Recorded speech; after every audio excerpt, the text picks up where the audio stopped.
Very happy to see you all. I know there's always so much going on, so it's great to have you here with us tonight for our Spring Judeo-Christian Studies lecture. And we're indebted tonight to the Nina and John Bricker Memorial Lecture for our support.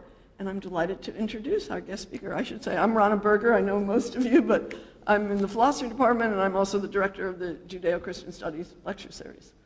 So I'm really delighted tonight to welcome our guest speaker, Diana Schaub, who is a professor of political science at Loyola University Maryland.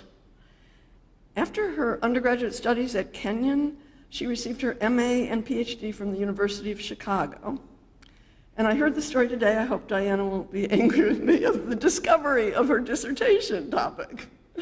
What was initially apparently going to be a study of Aristotle's rhetoric got replaced by Montesquieu's Persian Letters, which was clearly the work destined for her. And it became the basis of her book, Erotic Liberalism, Women and Revolution in Montesquieu's Persian Letters. Along with her regular position at Loyola, Professor Schaub spent a year as the Garwood Teaching Fellow at Princeton, where she taught a course on American statesmanship, I think. I might have gotten it wrong. And this past fall, she was a visiting professor of political theory in the government department at Harvard. Her teaching, writing, and speaking are concerned with a broad range of issues in political philosophy and American political thought. I really admire the way she's been able to translate her educational background and scholarship, her values, and her gifts for reasoning into a public voice. As a past member, for example, of the Hoover Institute Task Force on the Virtues of a Free Society, or the President's Council on Bioethics. Professor Schaub is a contributing editor of the New Atlantis, where one can find her sometimes surprising, but always illuminating articles, such as, I read a bunch of stuff this afternoon, Captain Kirk and the Art of Rule, which begins with the claim that Star Trek, quote, Star Trek is the only television show to have directly posed the question, what is the good? I don't know if you all knew that. Several others on Star Trek that look very interesting. Spock meets Abraham Lincoln from 1969. Who knew? I had the pleasure of reading another article she published in National Affairs entitled America at the Bat, which begins with memories stirred by a childhood photo of herself and her sister being taught to throw a baseball, not like a girl, by her dad. That leads to a set of reflections on the game of baseball as a mirror of American liberty, with all kinds of historical and interesting sociological and political philosophic thoughts, and concludes with the comment that Abraham Lincoln had a baseball diamond built behind the White House and used to play with his son and his friends. So it's an interesting the way you encapsulated in this little article on baseball, something really special about America. Let me conclude by mentioning a wonderful anthology of which Diana Schaub is co-editor, kind of salesmanship here. What So Proudly We Hail, the American Soul in Story, Speech, and Song. It's really marvelous what you brought, things like the Declaration of Independence, but all kinds of short stories and poems, and I think it's very valuable. The book is introduced as one about American identity, character, and citizenship that aims to address hearts as well as minds. I expect we'll have a taste of something like that with tonight's talk, Lincoln on Science, Slavery, and Sin. Please join me in welcoming Diana Schaub.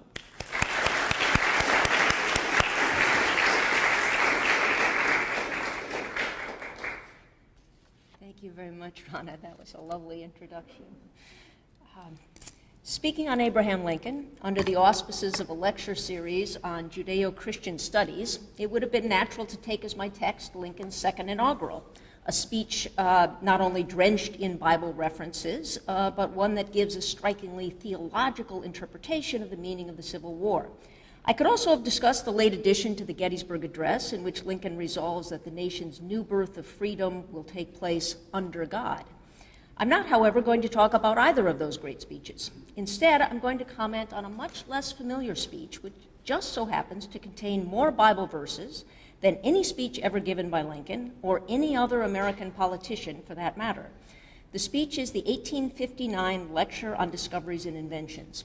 In this highly unusual speech, Lincoln turns to biblical exegesis to discover sobering truths about the nature of human beings and their quest for both knowledge and power.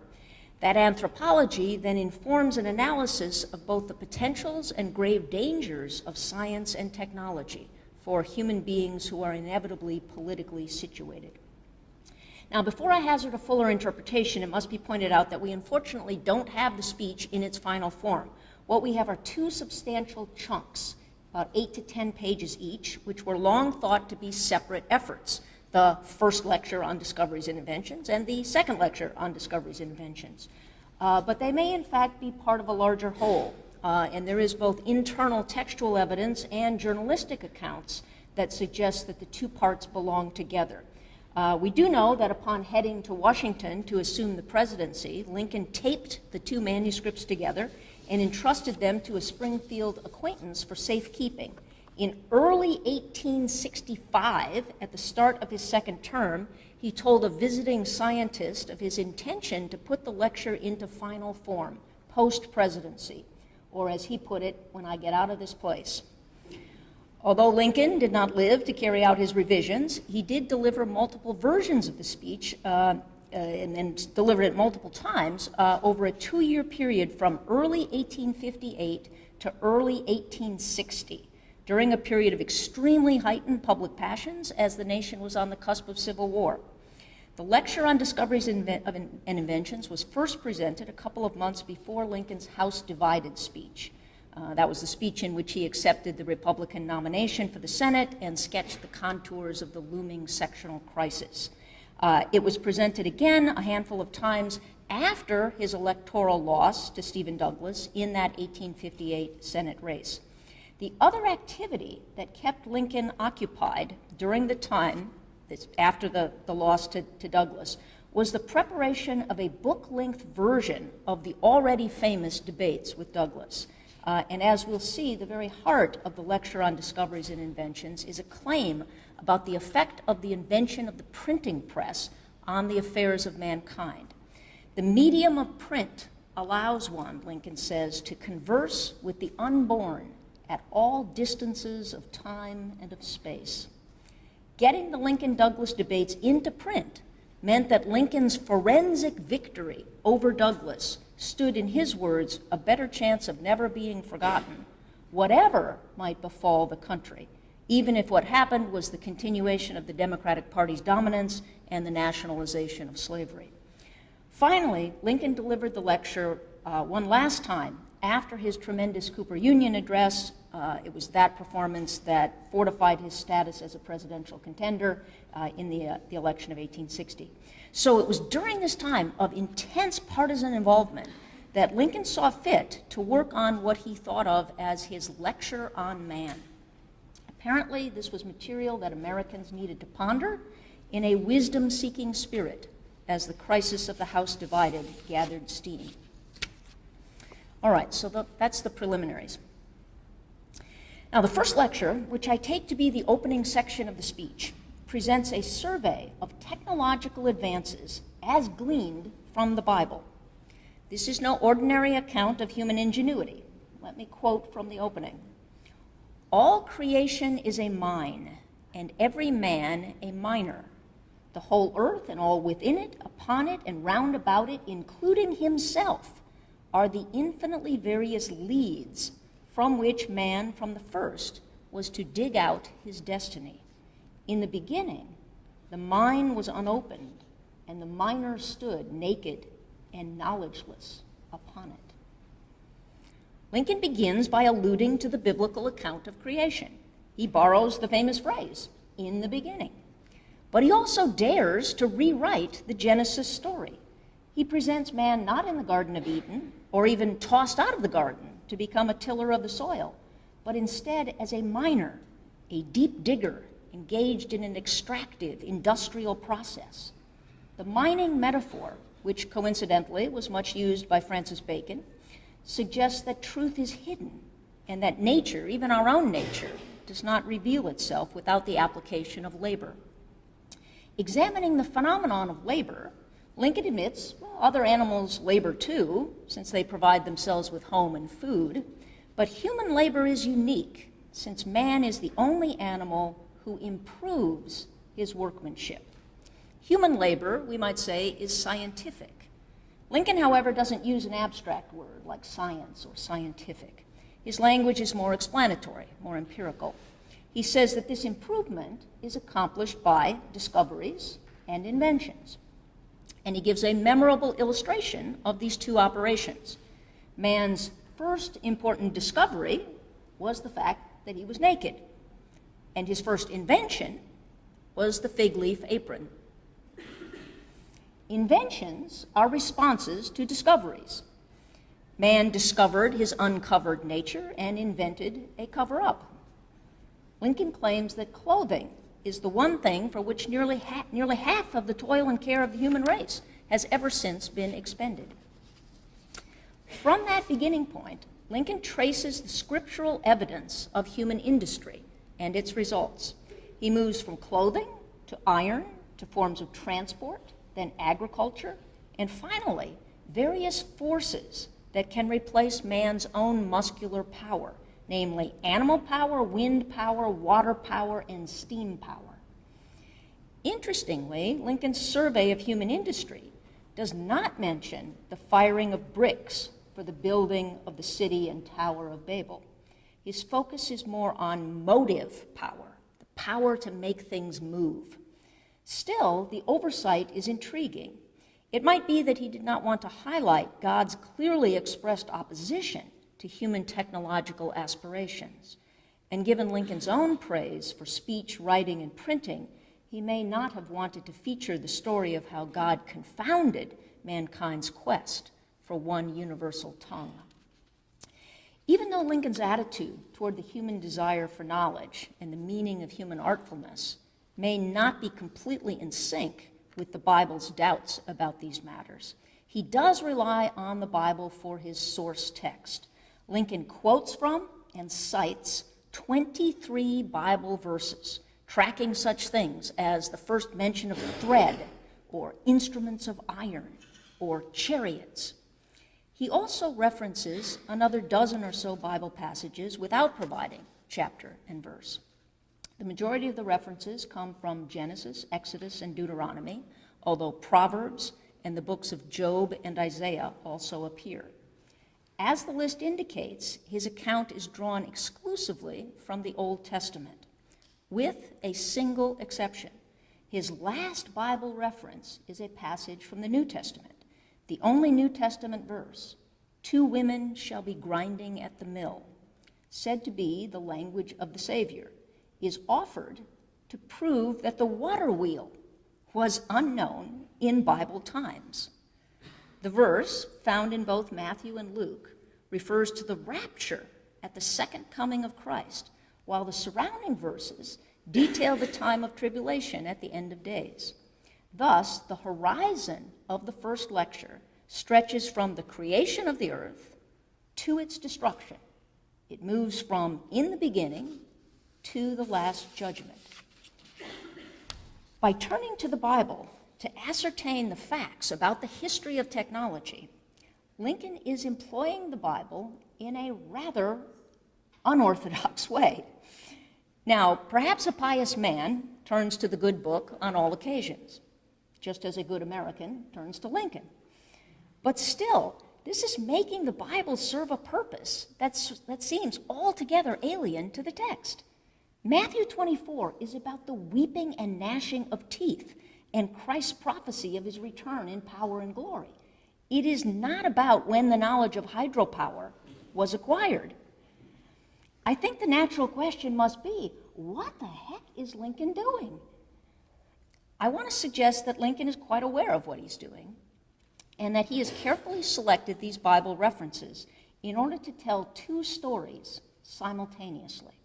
The first is a story of technological progress, slow but perceptible. The other is a story of sin, slavery, and divine punishment. Each human invention that is mentioned, beginning with that fig leaf apron, is linked to a tale of disobedience and suffering. Let me give another example. After telling of the invention of clothing in response to the discovery of nakedness, Lincoln says, "The Bible makes no other allusion to clothing before the flood. Soon after the deluge, Noah's 2 sons covered him with a garment. But of what material the garment was made is not mentioned." This, of course, is another story of nakedness and shame. Lincoln doesn't mention the 3rd son of Noah, Ham, who both saw and spoke of the nakedness of his father, and whose descendants were said to be cursed with enslavement as a result. Well known to Lincoln and his audience was that this Bible story was a staple of pro-slavery apologetics, providing a supposed theological justification for African slavery. This is not the only allusion to slavery. Indeed, the entire assemblage of verses that Lincoln cites could be said to revolve around the sojourn of the Jews in Egypt. The 4 centuries of Hebrew enslavement, with obvious parallels to American slavery, forms the subtext of Lincoln's speech. I don't know whether to call Lincoln's method of 2-tiered composition esoteric or not. It seems to me that Lincoln very much wants his audience to perceive his double inquiry into technological progress on the one hand, and on the other, moral non-progress, as in the hard-heartedness of Pharaoh. Lincoln can assume, as we today cannot, considerable familiarity with these Bible stories, but he also provides chapter and verse for those who want to be miners of the written word, contrasting his text with the source text. When you follow his leads, you discover another dimension of man's destiny, a political dimension. Lincoln makes repeated reference to one nation, Egypt. The very last topic in the first lecture is steam power. Lincoln points out that the Egyptians understood the principle, for they had a steam-powered toy, the aeolipile. However, they never applied the principle of steam power to useful machinery.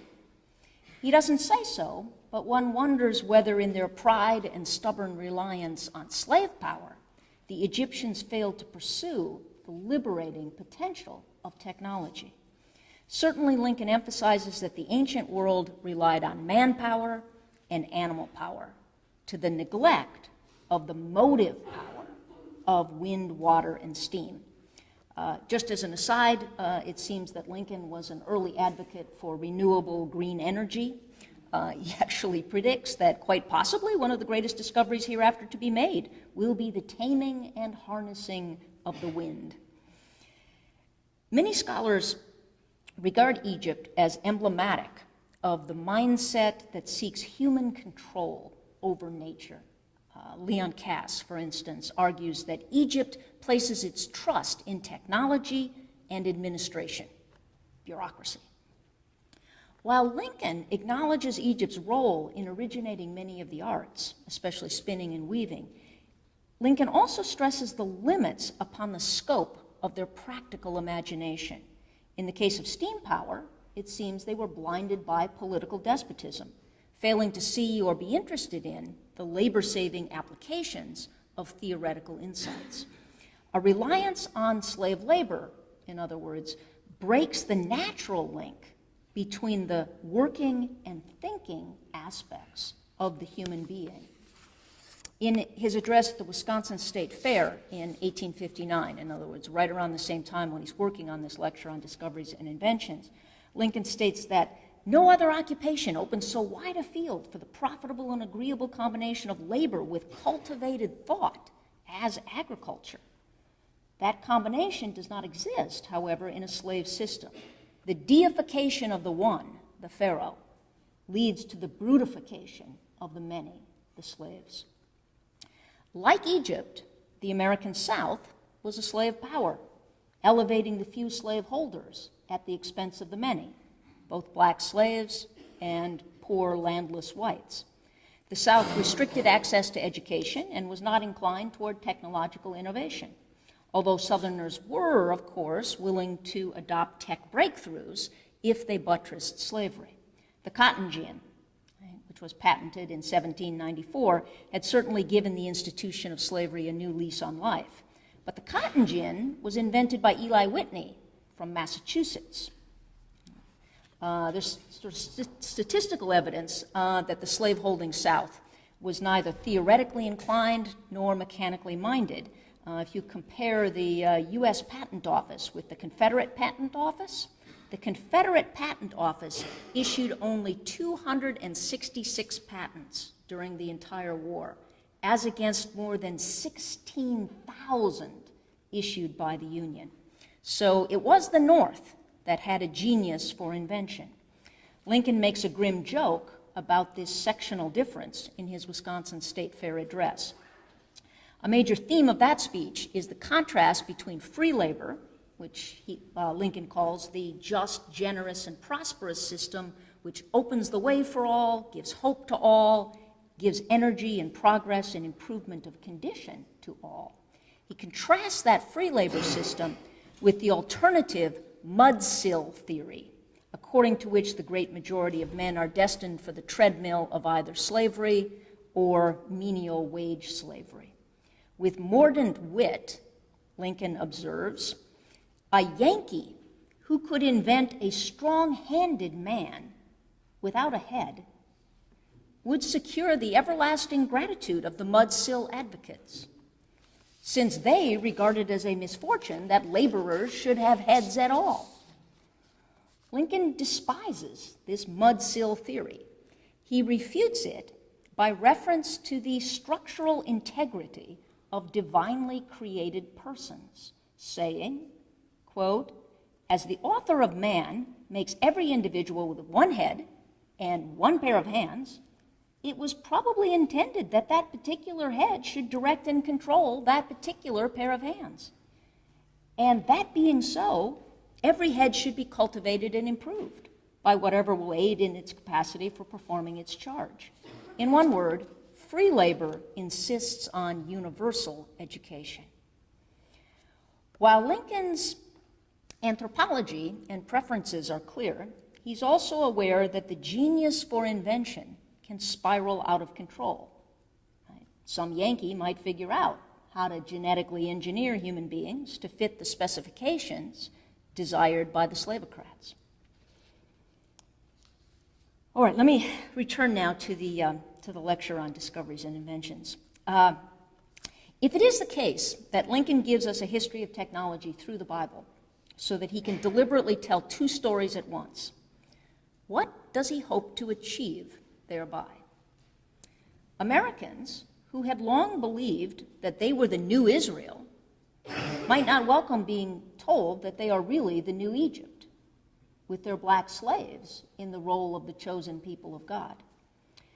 Now, the radical abolitionists, people like William Lloyd Garrison and Frederick Douglass, they regularly invoked that unflattering biblical parallel. But Lincoln had done so explicitly only once at the close of his Dred Scott speech, when he compared America's enslaved population to the children of Israel, who went out of Egyptian bondage in a body.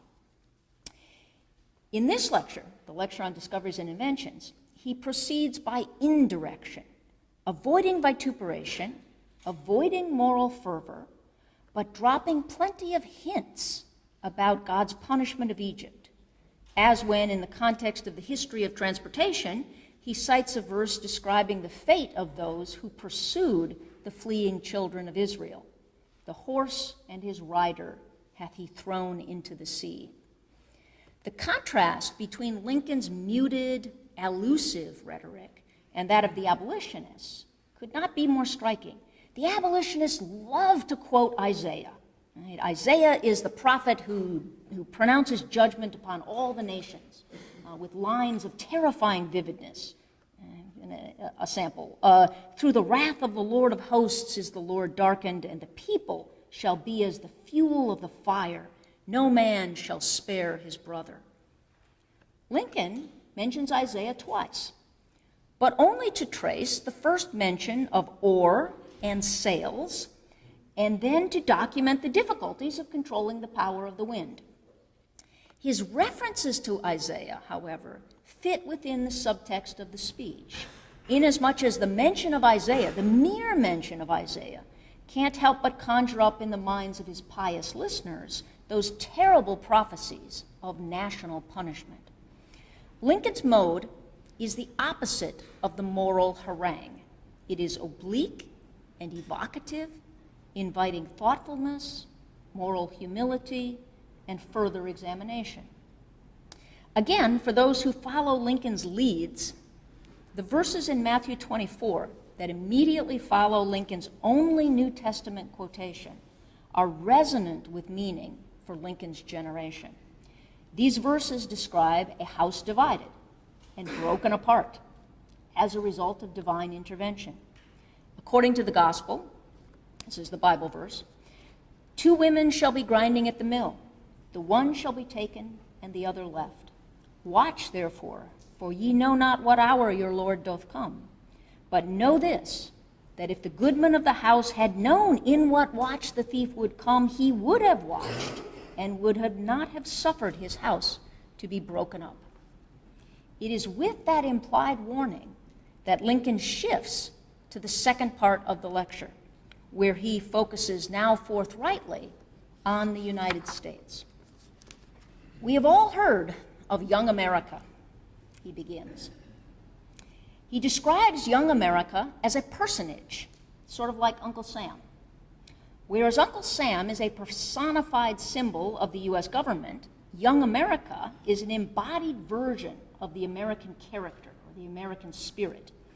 Lincoln details how this personage, this most current youth, fares with respect to the specific arts, clothing, agriculture, and transportation, that were examined through Scripture in the first part. Young America is presented as a figure of consumerist luxury, wearing fabrics and enjoying delicacies brought from all over the globe. Look at his apparel, Lincoln says, and you shall see cotton fabrics from Manchester and Lowell, flax linen from Ireland, wool cloth from Spain, silk from France, furs from the Arctic regions, with a buffalo robe from the Rocky Mountains as a general outsider. Lincoln notes that some people regard young America as conceited and arrogant, but he also admits that young America's high opinion of himself has some basis in fact, since men and things everywhere are ministering unto him. Lincoln raises a curious question about this figure. Is he not, he asks, the inventor and owner of the present? Lincoln italicizes the word present, just as he italicized the word current when he called young America the most current youth. Americans live not just in the moment, but in the modern moment, a privileged moment that asserts its superiority over the past, in effect denying the past. Lincoln seems to be suggesting that America has pioneered or invented the idea of modernity. 2 particular technologies are mentioned, both of which minister to young America's desire for immediacy, the railroad and the telegraph. Lincoln refers to them through poetic similes, saying that, quote, the iron horse is panting and impatient to carry him everywhere in no time, and the lightning stands ready harnessed to take and bring his tidings in a trifle less than no time. Much of the treatment of locomotion in the first lecture involved the horses and chariots of Pharaoh. Those Egyptian horses, drowned in the Red Sea during the Exodus, have been replaced by the iron horse. The Bible-based first lecture discussed wind, water, and steam power, but electricity is a form of motive power that was unknown, or at least unharnessed, by the ancients. Americans have truly figured out how to place the powers of nature at our beck and call in what Heidegger called standing reserve. As Lincoln puts it, the lightning stands ready harnessed.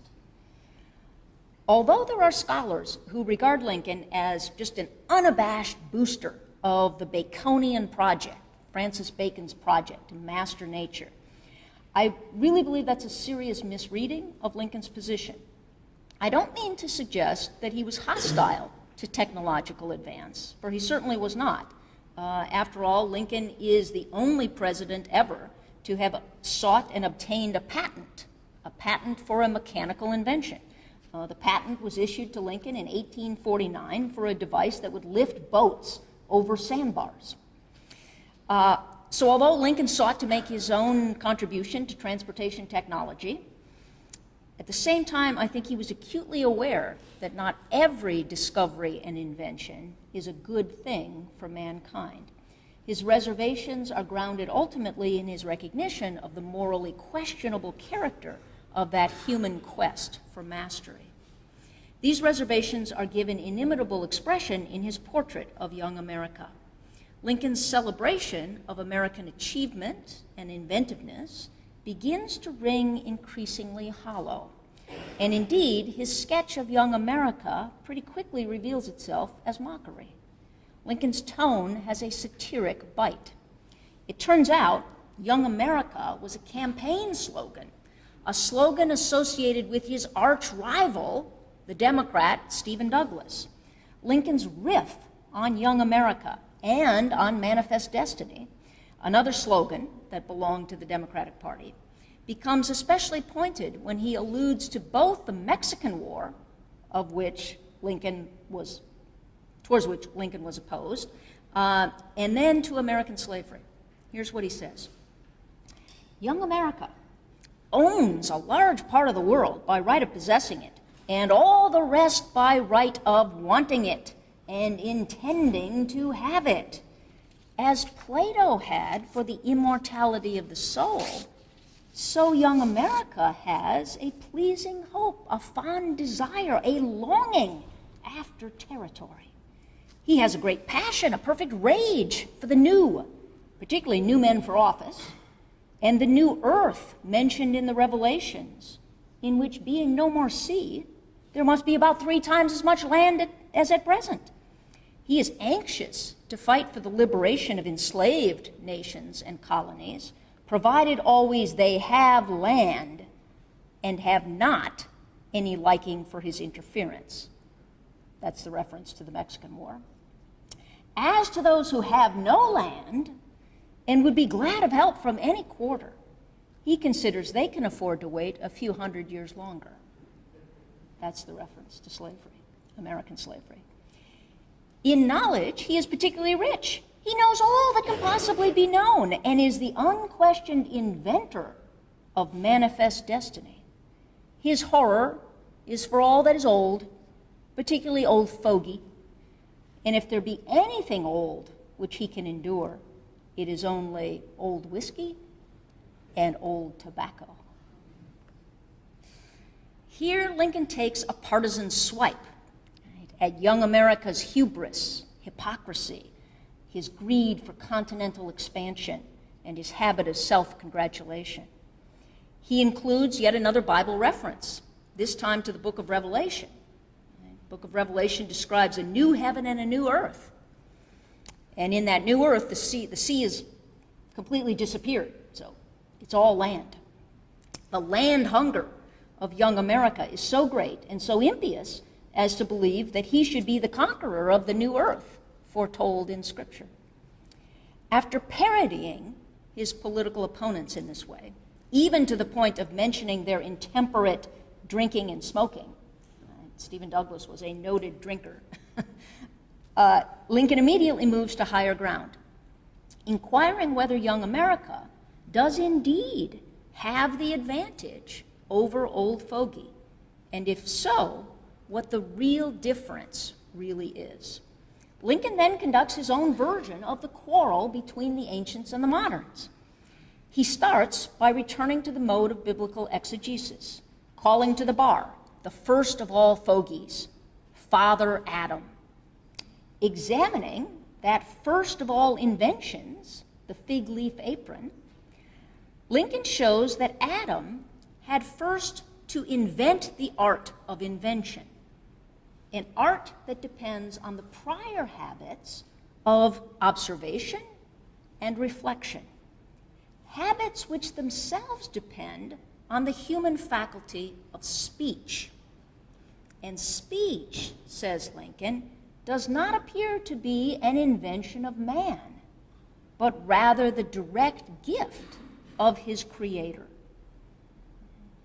Even if it is a human invention, speech is only possible, says Lincoln, because of fixed biological features, like the capacities of the tongue in the utterance of articulate sounds, capacities that Lincoln declares absolutely wonderful. He seems to have done an experiment. He reports the results of it, where he calculated these natural capacities. He reports the following statistics. You can count from 1 to 100 quite distinctly in about 40 seconds. In doing this, 283 distinct sounds or syllables are uttered, being 7 to each second. And yet there shall be enough difference between every two as to be easily recognized by the ear of the hearer. Okay. Speech enables communication, which is to say the interchange of thoughts. There's a kind of multiplier effect that results from the combining of more than one person's powers of observation and reflection. Illustrating his meaning about human communicativeness, Lincoln mischievously adds, and this reminds me of what I passed unnoticed before, that the very first invention was a joint operation, Eve having shared with Adam in the getting up of the apron. And indeed, judging from the fact that sewing has come down to our times as women's work, it's very probable she took the leading part. He perhaps doing no more than to stand by and thread the needle. He describes their confabulation as the first and most perfect World's Fair, all inventors then in the world being on the spot. It's worth noting that the lecture is remarkable for the respectful attention that Lincoln gives to women and women's work. In the first lecture, Lincoln quoted 2 Bible passages about women's spinning, verses that emphasize women's wisdom. All the women that were wise-hearted did spin with their hands. And the other one, all the women whose hearts stirred them up in wisdom spun goat's hair. Lincoln is engaged in a kind of chastisement of young America. That prideful and boastful youth was inclined towards chauvinism, both the male variety and the national variety, male chauvinism and national chauvinism. Lincoln's extended comparison of old fogey and young America repeatedly reminds his audience of the humbling things they might prefer to forget, like their dependence on their given nature, as well as their dependence on others, including women. It's probably no surprise that this lecture of Lincoln's, even though he did deliver it a half a dozen times around Illinois, it was not popular. If you look at the newspaper reports of it, it was not a success. Illinois was really more the land of the hard-drinking and hard-driving Stephen Douglas than it was the land of Lincoln. Lincoln chastened us in the hour of our pride, and young Americans didn't much care to be chastened. Not only are human beings beholden to their natural endowment and their partners in speech, but there are intergenerational debts as well. The current generation is the beneficiary of the advances made by those very old fogies of earlier times.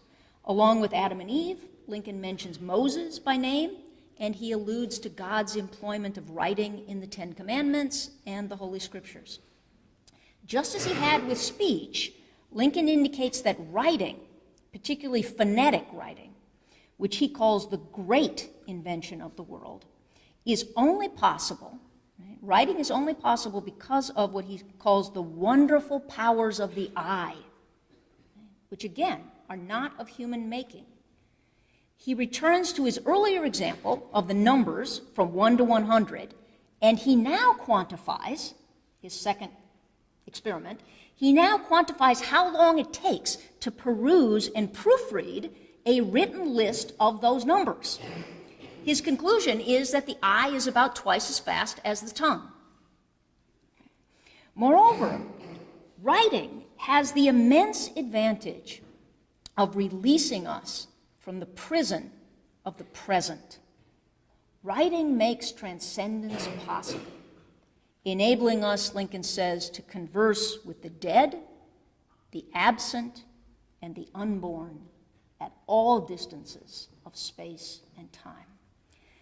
Lincoln suggests a humility-inducing thought experiment. Suppose the art of writing, with all conception of it, were this day lost to the world. How long, think you, would it be before even young America could get up the letter A with any adequate notion of using it to advantage? It's sort of Lincoln's Obama-esque moment. You know, you didn't build that moment. While he doesn't reduce the current generation to pygmies standing on the shoulders of giants, he does stress our position as privileged and much too complacent inheritors. Still, there is a modern difference. Improvements were achingly slow until the invention of printing, which Lincoln calls the other half, and in real utility, the better half of writing. And so you've got speech, then you've got writing, now printing. Printing expands the field for invention, including political inventions, like our Constitution, because printing awakens in human beings the thought of rising to equality. It's Lincoln's phrase, rising to equality. Printing is the Emancipation Proclamation of the human mind. The final section of the speech pursues this question of modern superiority. Lincoln adds two more achievements: the discovery of America and the introduction of patent laws, both of which have played a role in vastly accelerating the rate of discovery and invention, allowing us to shake off the dust of ages. In the midst of this genuinely appreciative account of modern inventions, Lincoln stops suddenly and says, "Though not apposite to my present purpose, it is but justice to the fruitfulness of that period to mention two other important events: the Lutheran Reformation in 1517, and still earlier, the invention of Negroes, or of the present mode of using them, in 1434. Now, the date that Lincoln gives for the invention of Negroes is the date when the Portuguese explorers first rounded the treacherous Cape Bojador on the western coast of Africa. It was a feat of navigational expertise and daring that led almost immediately to the start of the African slave trade. Once again, the oddity of Lincoln's procedure is striking. He just drops in that ironical phrase, the invention of Negroes, and then he resumes his appreciative consideration of of printing. So what are we to think now of the contrast between the ancients and the moderns? In the first lecture, we learned of the slave-holding Egyptians who never realized the power of steam. In the second lecture, we get the full steam ahead Americans who really have unleashed the intellects and energies of man, and yet have also contrived to turn other men into inventions. Lincoln has mentioned 5 modern events. Together, these 5 events provide a genealogy of the crisis of the house divided. The 2 seminal inventions of modernity presage the conflict: the invention of printing in 1436, that points humanity towards freedom. The invention of Negroes in 1434 created a new, more virulent form of slavery. The discovery of America, 1492, that provided the ground on which those 2 forces, slavery and freedom, eventually converged. The Reformation, 1517, added religious support to the cause of liberty, political liberty. Patent law in 1624 like the discovery of America, I think is ambiguous or double-edged. If the Negro is an invention, then that invention can presumably be patented, which is essentially what happened when the Royal African Company was granted exclusive rights to the slave trade in the 17th century. That was a patent on the invention of Negroes. Or what happened when the cotton gin was invented and the southern states were refounded on what Lincoln in the 6th debate with Douglas called the cotton gin basis. We might with justice say that Lincoln's entire public career was devoted to disinventing the Negro, or disinventing the present mode of using him. He sought to move black persons from their status as an invention to their rightful status as human beings. In disinventing the Negro, Lincoln had to contend with the inventiveness of Stephen Douglas. Lincoln's phrase, the invention of Negroes, or of the present mode of using them, should be read, I think, in conjunction with Lincoln's speech in Edwardsville, Illinois on September 11, 1858. In other words, again, in this 2-year period, all of these speeches, all using this similar kind of language. Lincoln's speech at Edwardsville, 1858, where he inquires into, quote, what Douglas really invented when he introduced and drove through Congress the Nebraska Bill, right, the Kansas-Nebraska Act of 1854. His conclusion? Douglas did not invent popular sovereignty, right? That was the slogan that Douglas used, popular sovereignty. Well, Lincoln says Douglas did not invent popular sovereignty. That was an idea that predated Columbus and was given tangible form in 1776. What then did Douglas invent? In the Edwardsville speech, Lincoln spells out with brutal frankness, giving the violent specifics of the present mode of dehumanizing the Negro. Basically, what Douglas discovered was, quote, the right of the white man to breed and flog those of other races. I won't quote from the speech, since it makes liberal use of the N-word, but I do want to stress that Lincoln employs that language, and it's the only place where he really does it, where he uses the N-word and uses it repeatedly. He does it, I think, in order to illustrate the brazen and barbaric character of Douglas's anti-human racism. Lincoln concludes the lecture on discoveries and inventions by returning to the one invention he considers most efficacious for good, namely the printing press. He credits a technological advance with breaking the slavery of the mind. Slavery has been present throughout the speech. It was present first by implication through the references to Pharaoh and Egypt, Moses and the children of Israel. Then through the explicit reference to enslaved nations and colonies in his denunciation of American expansionism.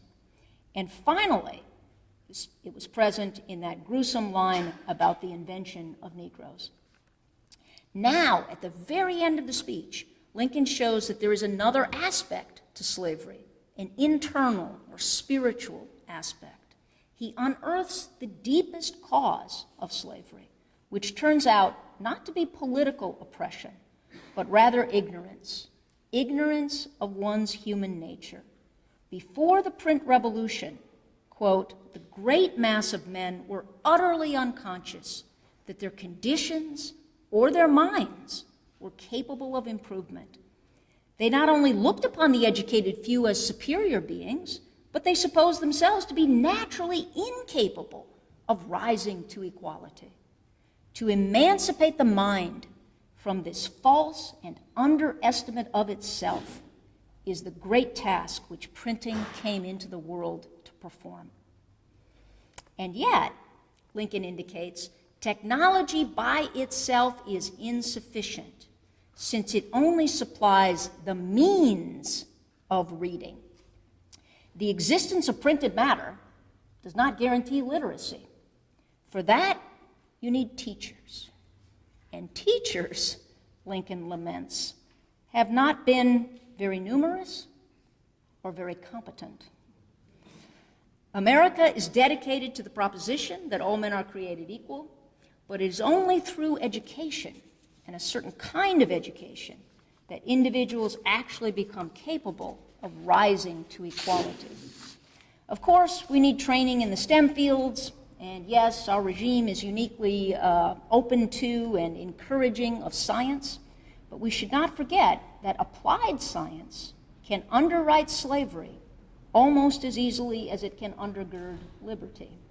We need civic education and liberal education, education that reminds Americans of the great difference between self-aggrandizement and self-government, between mastery of self and mastery over others. Education that promotes not only science and the useful arts, but wisdom, Lincolnian wisdom, a wisdom that is Bible-infused, though not strictly speaking, biblical. Thanks.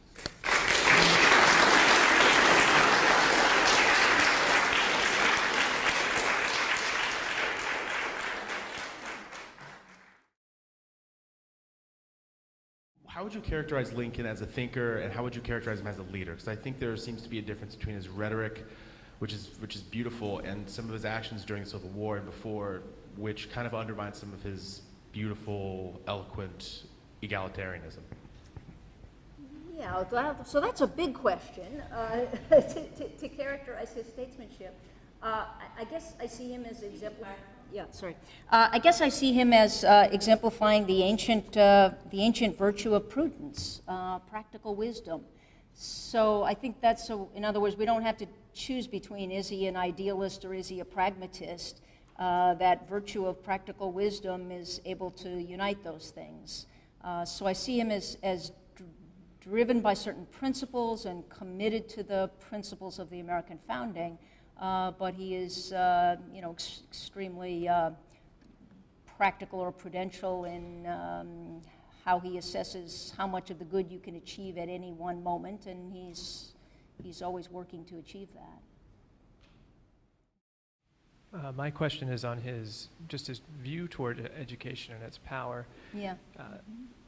I sort of wondered at the end if he was taking more of a progressive tack along the line of Condorcet. Maybe you can mold people through education. How malleable or how constant did he see human nature within education? I think he thinks there's a kind of fixed human nature, but the problem is that for much of human history, it hasn't been available to most people to fully flourish, to fully develop. So he wants to, extend those possibilities to all. He's constantly using this word "all," right? To make it available to all, and that all can share in this.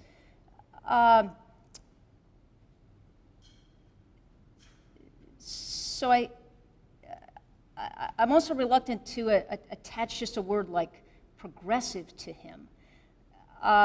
He doesn't believe in the inevitability of progress. In fact, he's quite pessimistic in many ways. I mean, look what's happening in the American regime. You start out with good principles, principles which are not fully realized, but instead of moving along towards the realization of those principles, the nation regresses.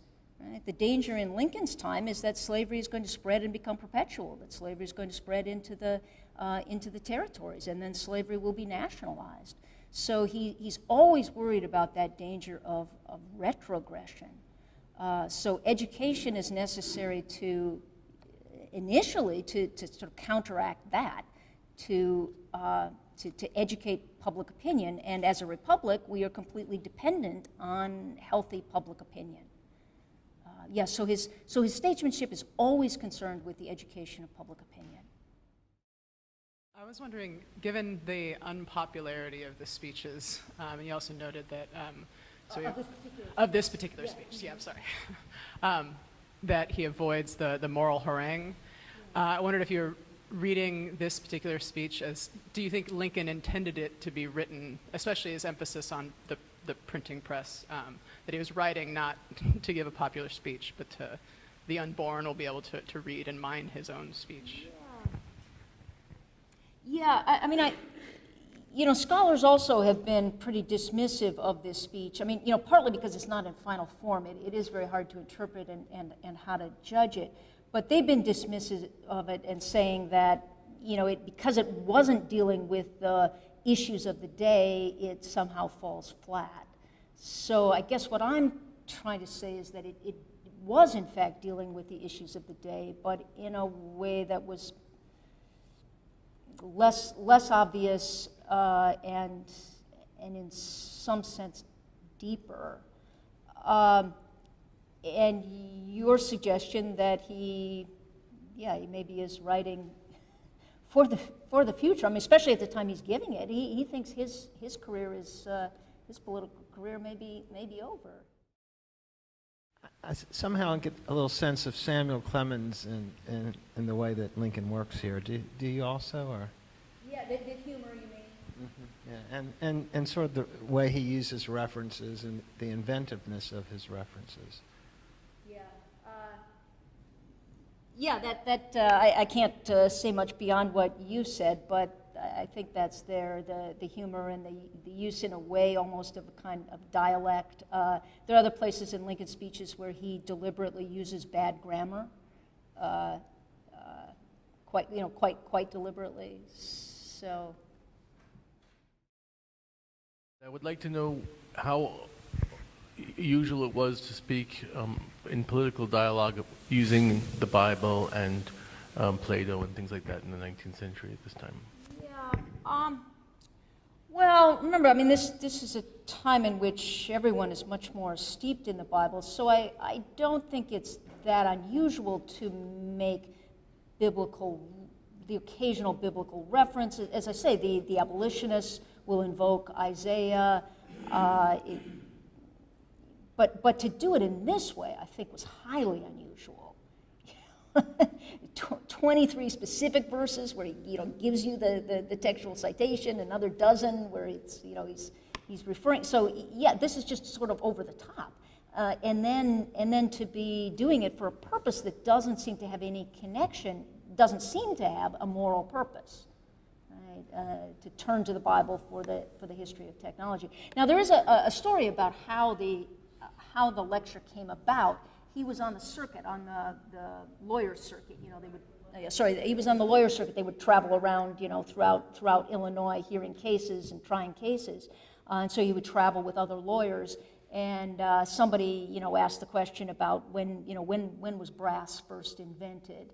And Lincoln said, well, I seem to remember that Tubal-Cain, was a worker in brass, and that another figure was the first musical instruments, and that's mentioned also in the Bible. And apparently after that, he then ransacked the Bible. He went back and kind of came up with this list of all of these inventions and where they're first mentioned in the Bible. And so the notion was that when he received an invitation to give one of these Lyceum lectures, that he worked that material up. It's also known that he consulted an encyclopedia. Although I think John Channing Briggs has written about this and done a nice job with it. He actually looks at that encyclopedia article, and Lincoln did things much more philosophic and interesting with what he got from that article than is in the encyclopedia article itself.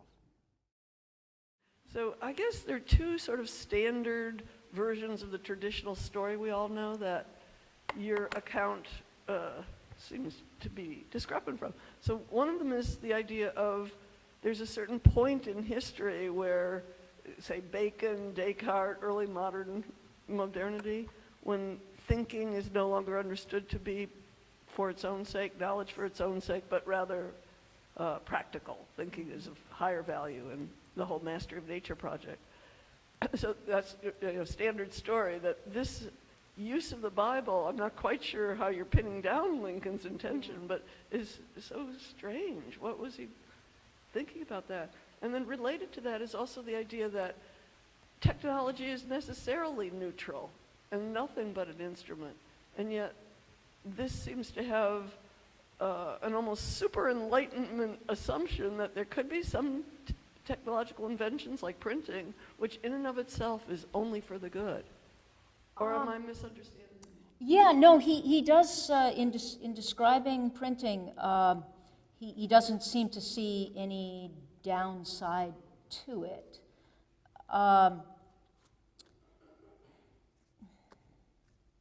So you could ask whether that's right or not. I mean, he certainly knows that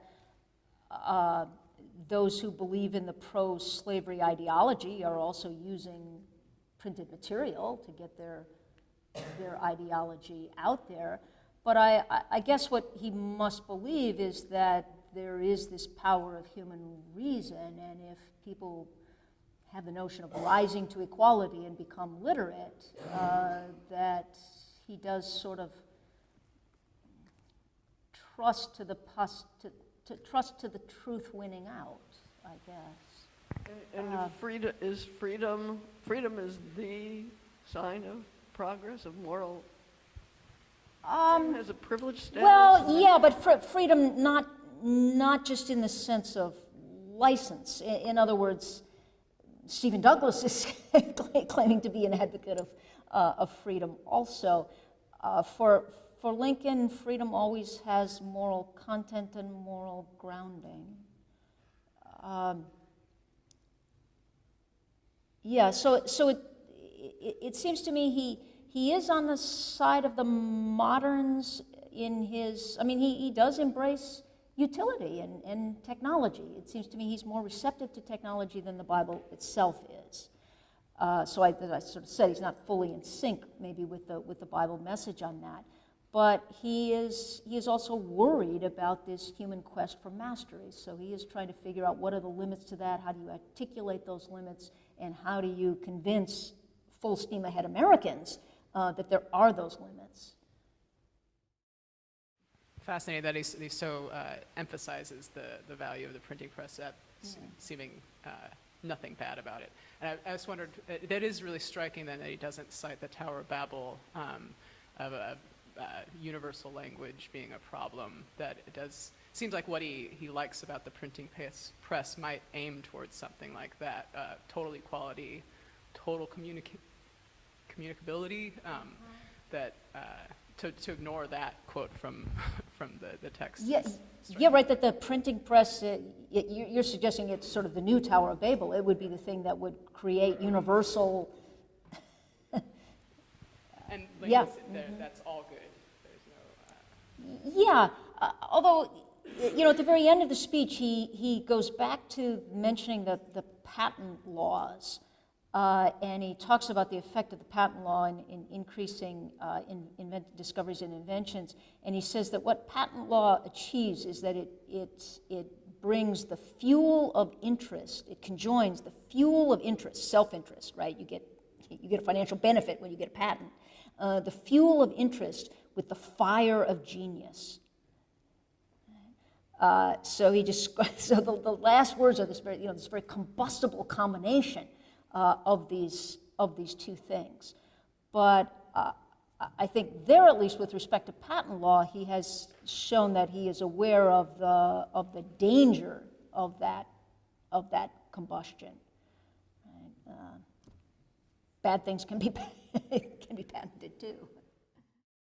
How do you think Lincoln understands the relation between political freedom and what you were ending with, like the freedom of thinking, the freedom of the emancipation of the mind? Is what a necessary... I don't think he thinks political freedom is possible in the long run without this deeper spiritual freedom, or that, in other words, that.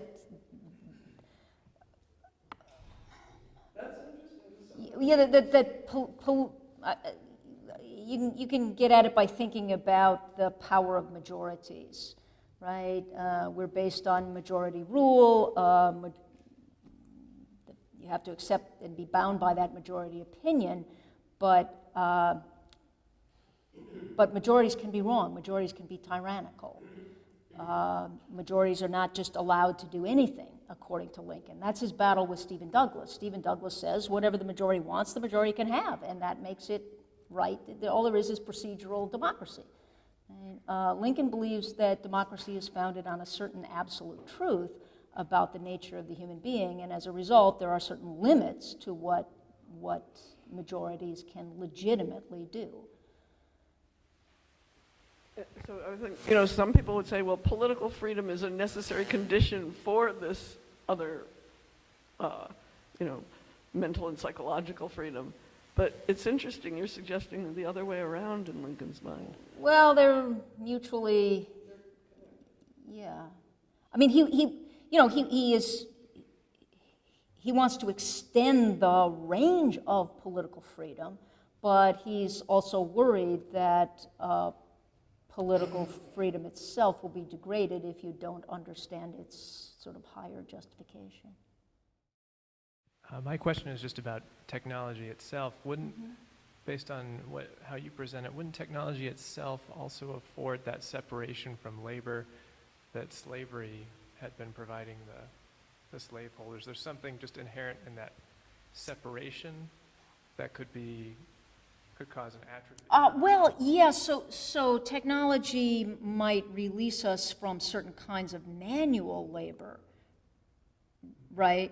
But, I mean, the Wisconsin State Fair address is interesting because what he makes a pitch for there is what he calls,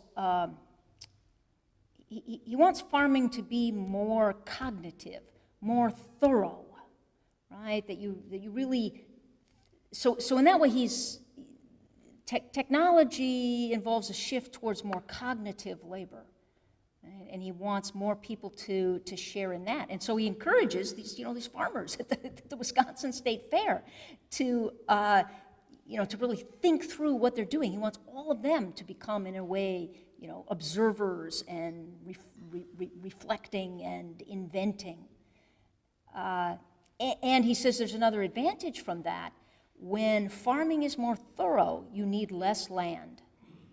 Right? So he's sort of predicting that you can get greater and greater yields from more intensive use of the land, and that will lessen that need for conquest. Right? He wants quality over quantity. He's worried about just that constant land hunger, that constant gobbling up. Right? And so he encourages them to, get every ounce of value you can out of, each little parcel of land. He doesn't see technology as he sees it as morally neutral, except for printing is not morally neutral. Well, he recognizes that not every invention is good for mankind. Most of them perhaps are, but some are not. Just listening to the questions and your answers, it appears to me what's going on is Lincoln is sort of preparing his ideas for supporting the land-grant college legislation, which of course you bet, yeah. Which he introduced in the middle of the Civil War. That's always a kind of a wonder. In the middle of the Civil War, you establish land-grant colleges. Yeah. But it seems that so much of what you've talked about is really tied to why that was an important thing to pursue. Is there any evidence of that?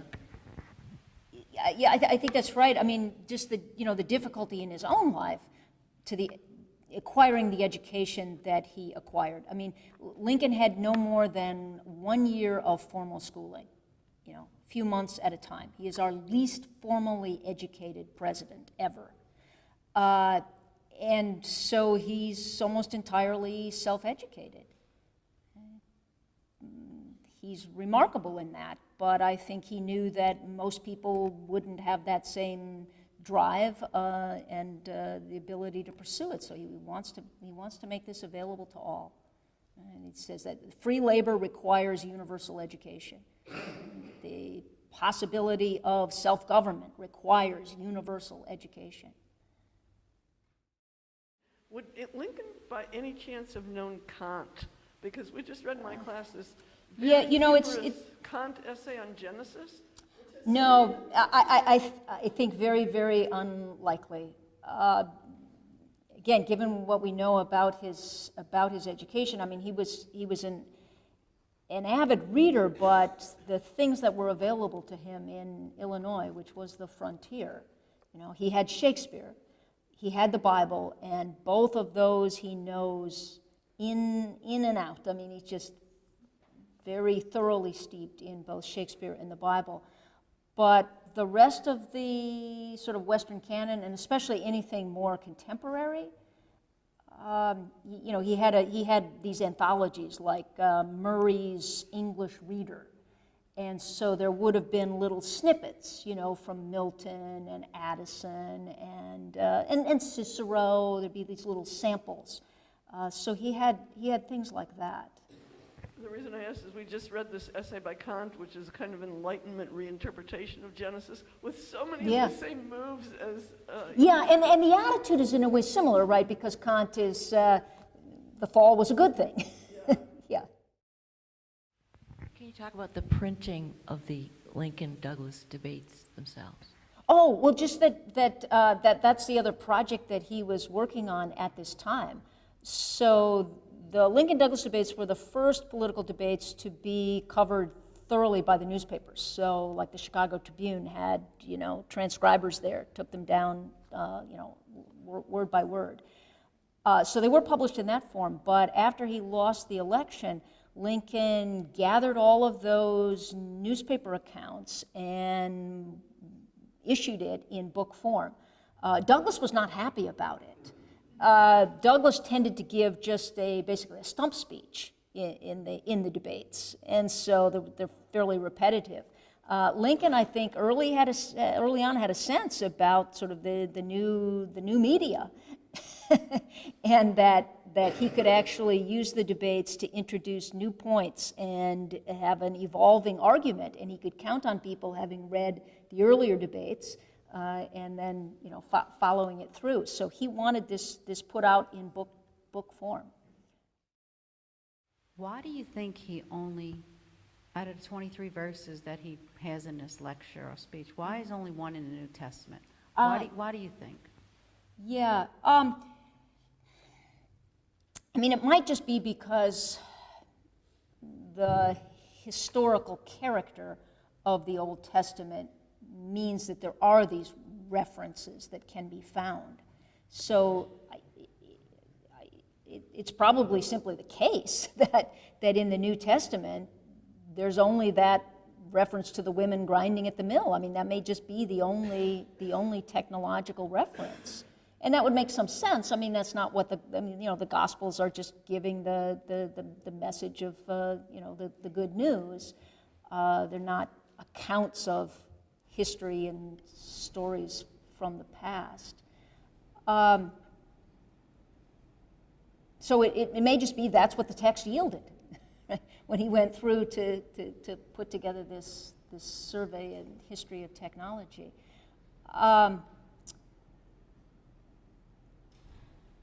But it also seems to me that given that if I'm right, that the subtext really is slavery, then he wants all of those passages, especially from Exodus. Because what's most interesting to me as I think it at is it's his issues of slavery, but inside the New Testament there's something that says in there, a slave for Christ. I'm sorry, that's something? There's something in the New Testament, yeah, Paul talks about being a slave for Christ. Now, you know, you got to think about the servant word versus slave, but it's interesting that he doesn't touch on any of the New Testament. Just I don't. Yeah, but because the official theme is the history of technology, he can't use. There might have been other passages that would have served the slavery part of the message, but if they don't fit with the technology part, they're not really available to him or accessible to him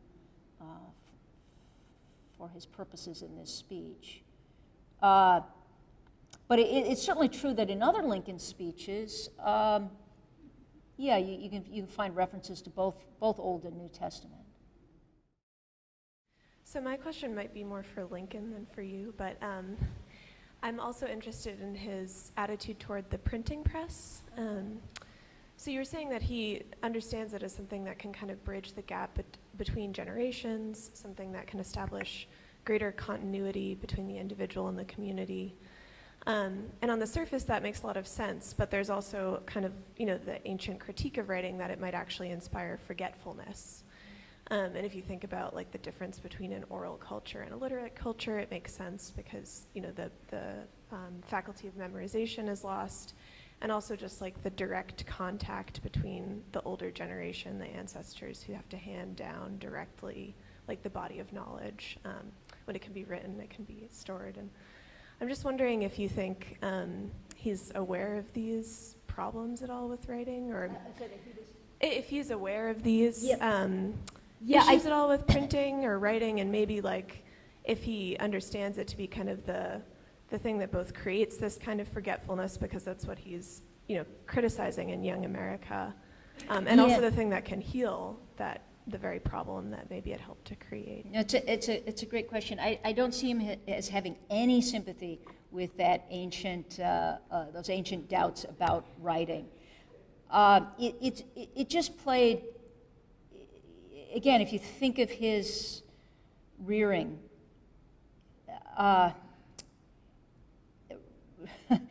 printing for him gave him this access to this new world. He lived in a world of just back-breaking manual labor, and he hated it. He hated the kind of agricultural labor that he had to do on his father's farm, and his father also hired him out to other farmers. Right? He was this big, strapping kid, 6'4" at age 13. And so it was through print that this other world opened to him, and he knew that was his world. That is the world that he was meant for. So I think he regards it as his salvation, and it will be the salvation for other Americans also. And then also, I guess you'd have to think about the written Constitution. So there's both. So in his life, there's the written Bible, right? There's Scripture, and then there's this access to the sort of Western canon, especially Shakespeare, and then there's a written Constitution, and there's the Declaration of Independence also, the other charter, right, for Americans. So Lincoln is always trying to figure out how to get Americans to properly understand those written texts. That's the task. You need a kind of literacy so that Americans really understand their founding documents so that they can remain true to those founding documents. I like this idea that the printing press is sort of the great equalizer, that it brings to people who have only ever had access to sort of minimal knowledge, perhaps only the Bible in many cases. But I worry, so he was opposed to a kind of imperialism, American imperialism, the Mexican War, the westward expansion. But the suggestion that the printing press is in some sense the great equalizer and that spreading the printed word would help bring people up in some sort of intellectual sense. Sounds like a different kind of imperialism. So what can we spread to people who don't have their own printing press? It can only be the ideas and the say, Western canon of some sense. I just worry about that kind of danger, if we want to call that a danger. And I doubt, I don't think he said anything about it, but what you think maybe he would say about that kind of danger? Yeah, I guess I don't think he would think it is so much a danger, but rather a piece of good fortune for the rest of the world as well. There's a passage in the Dred Scott speech where he talks about the meaning of the Declaration of Independence, and especially the central assertion of the Declaration that all men are created equal. And he, at the end of that passage, after giving his interpretation of what that passage means, he says that this transforms not only the United States, but will transform the world. That it puts forward the standard maxim for free society, which will be familiar to all, revered by all, constantly approximated, constantly labored for, even though never perfectly attained, constantly moving toward that. He says it will lead to, I should have this memorized. But he talks about it spreading to all people of all colors everywhere. And again, that word all that he's constantly using. All people of all colors everywhere. So I think he thinks that, yeah, using the printing press to print up copies of the Declaration and allow other peoples to realize this truth of human nature, that all men are created equal, and what follows from that in terms of the injustice of slavery and the needfulness of self-government. That's good, even if it overturns their traditional ways of life. I think it's very interesting the way that he talks about the printing press and technology next to all of these references to the Bible, just because referencing on its own, I mean, is an example of having common knowledge that he can refer to that is widely available to whoever's listening. Do you think that it's possible that the amount of Bible references is, in addition, an example of the power of having available information that would come as a result of the printing press? Yeah, that's right. Yeah, that's very nice. So, yeah, this is a text that he very much shares with his audience, right? These are people raised in churches. They know the Bible well. So, yeah, he's appealing to that common knowledge, and he is also by giving chapter and verse. I mean, he actually has like footnotes, parens, Genesis, 3:12. He is allowing them to sort of check his sources. If they don't recognize the reference, he wants them to be able to go back to it and look it up. I mean, it's an incredibly text-based speech. Yeah, that's a nice point. I'm not sure if are you also arguing that, is it possible that he wants us to trace these? I think he actually does, yes, so and that. Consider how much it really. Right, so that he says, okay, the first mention of thread is here, and he gives you the reference, and then when you look up that passage, you see the surrounding material, and the surrounding material is always moral in nature and usually involves something about slavery, suffering, and sin. Yeah. Okay, thank you so much, everyone. Thank Yeah. you, Diane.